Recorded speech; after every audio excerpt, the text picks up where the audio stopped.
समृद्धी महामार्गावरती होणाऱ्या अपघातांची मालिका सुरूच. सलग दुसऱ्या दिवशी भीषण अपघातात तिघांचा जागीच मृत्यू. मुंबईसह राज्यभरात पडलेला गारवा आता परतीच्या वाटेवर. 13 फेब्रुवारीपासून थंडी कमी होईल असा हवामान विभागाचा अंदाज. मध्य रेल्वेच्या लोकमान्य टिळक टर्मिनसमध्ये 11 ते 18 फेब्रुवारी दरम्यान मेगा ब्लॉक. 7 दिवस रेल्वेची विविध कामं हाती.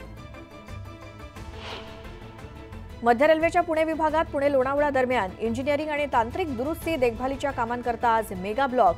पुणे लोणावळा दरम्यानच्या 14 लोकल गाड्या रद्द.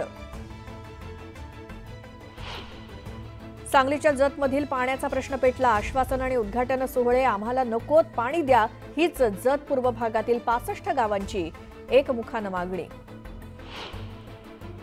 रावेर तालुक्यात खानापूर गावातील संत कनिफनाथ महाराजांच्या यात्रोत्सवाला सुरुवात. यात्रोत्सवात खानदेशचे प्रसिद्ध वरणभट्टीचा महाप्रसाद.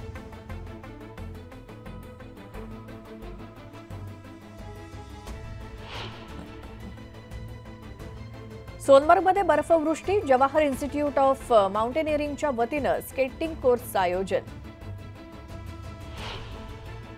हिमाचल प्रदेशात जोरदार बर्फवृष्टी. कुफरीमध्ये सगळीकडे पांढरी शुभ्र चादर. बर्फवृष्टीमुळे पर्यटक देखील सुखावले. राजधानी दिल्लीत गेले 4 दिवस थंडीचा कहर. जागोजागी शेकोट्या. दिल्लीवरती धुक्याचं साम्राज्य. तब्बल 500 वर्षांची परंपरा असलेल्या गोवा कार्निवलची दणक्यात सुरुवात. पणजी, म्हापसा, वास्को आणि मार्मगोवा पर्यटकांचा ओघ.